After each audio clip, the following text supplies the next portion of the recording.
సుమారు 3 లక్షల కార్డు హోల్డర్లు ఇక్కడ వారి సేవలను వినియోగించుకుంటున్నారు.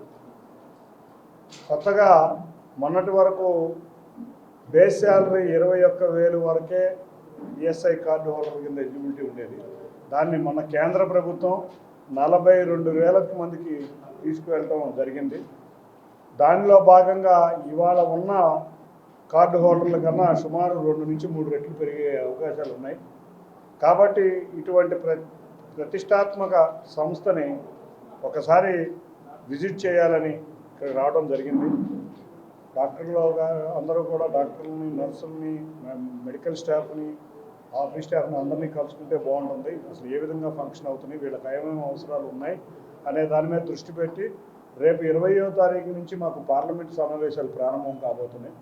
దాంట్లో ఇక్కడ ఉన్న సమస్యలు ఏదన్నా మంత్రివర్యుల దృష్టికి, సెక్రటరీ వర్యుల దృష్టికి తీసుకుని వెళ్ళి పరిష్కరించే విధంగా కృషి చేద్దామని ఇక్కడ వచ్చి అందరినీ కలవడం జరిగింది.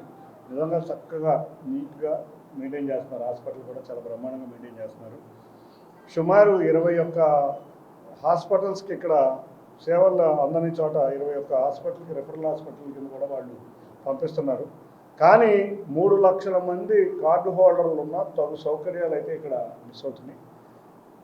3 లక్షల కార్డు హోల్డర్లు ఉన్న ఈఎస్ఐ ఎక్కడైనా కూడా కార్పొరేషన్కి సుమారు 300 బెడ్డెడ్ హాస్పిటల్ ఉండాలి. మొన్నే 155 బెడ్డెడ్ హాస్పిటల్ శాంక్షన్ చేయడం కూడా జరిగింది. వర్కులు కూడా మొదలుపెట్టారు.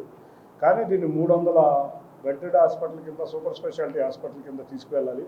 ఇంతే కాకుండా ఇక్కడ ఒక మెడికల్ కాలేజీ కూడా ఇన్ని కార్డ్స్ ఉన్నప్పుడు ఎక్కడైనా కూడా దేశంలో ఒక మెడికల్ కాలేజీ కూడా దీనికి అటాచ్ అయి ఉంటుంది.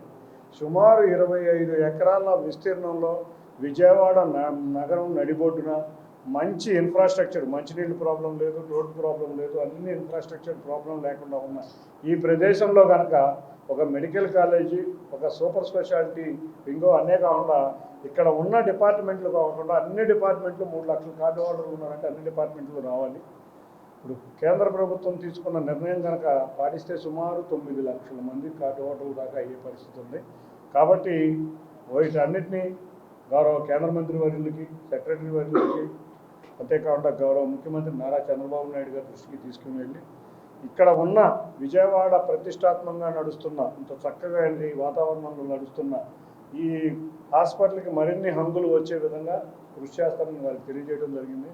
తప్పకుండా ఆ విధిగా కేంద్ర ప్రభుత్వం దృష్టికి రేపు 20వ తారీఖు తీసుకువెళ్తాం. మనం కూడా ఎప్పటికప్పుడు అప్గ్రేడ్ అవ్వాలి.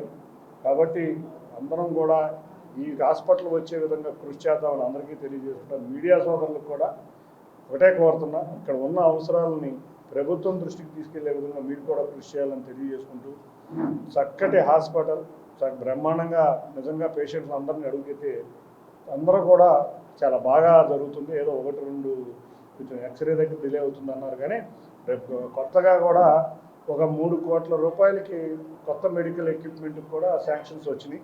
అతి త్వరలో కూడా కొత్త మెడికల్ ఎక్విప్మెంట్ కూడా వచ్చి రోగులకి ఎటువంటి అసౌకర్యం లేకుండా ముందుకు తీసుకెళ్లే విధంగా కృషి చేస్తున్న ఆసుపత్రి సిబ్బందికి, ముఖ్యంగా రోగుల్ని చక్కటి చిరునవ్వుతో ట్రీట్ చేస్తున్న నర్సులు కావచ్చు, డాక్టర్స్ కావచ్చు, ఉన్న సూపరింటెండెంట్ గారికి కానీ, డైరెక్టర్స్ గారు అందరికీ కూడా నిజంగా చూస్తూ చాలా ఆనందంగా ఉంది. తప్పకుండా ఇదే విధంగా ముందుకు తీసుకెళ్లాలని వాళ్ళని కోరుతూ ఇవన్నీ కూడా వచ్చే పార్లమెంట్ సమావేశాల్లో శాంక్షన్ అయ్యే విధంగా కృషి చేస్తామని తెలియజేసుకుంటూ అందరికీ ధన్యవాదాలు. Thank you.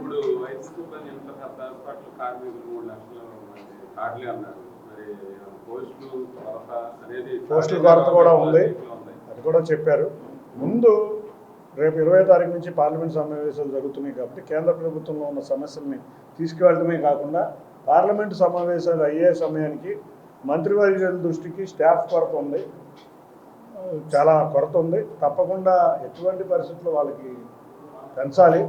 దాన్ని కూడా ఇప్పుడు మనకి సూపర్ స్పెషాలిటీ హాస్పిటల్ వస్తుందంటే ఎట్టి పరిస్థితుల్లో పెంచుతారు. అది పెరిగే విధంగా కూడా రాష్ట్ర ప్రభుత్వం దృష్టికి కూడా తీసుకెళ్తానని తెలియజేసుకుంటున్నాను.